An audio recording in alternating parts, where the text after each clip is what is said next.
Now we'll click into camera, video mode, and very simply we'll zoom in,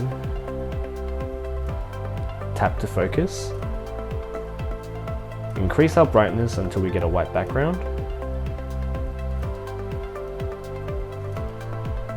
and click to record.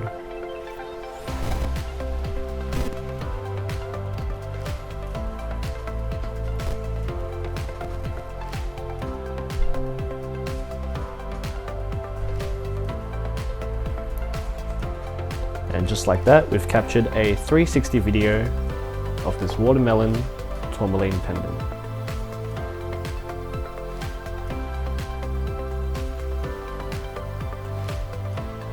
Thanks for watching.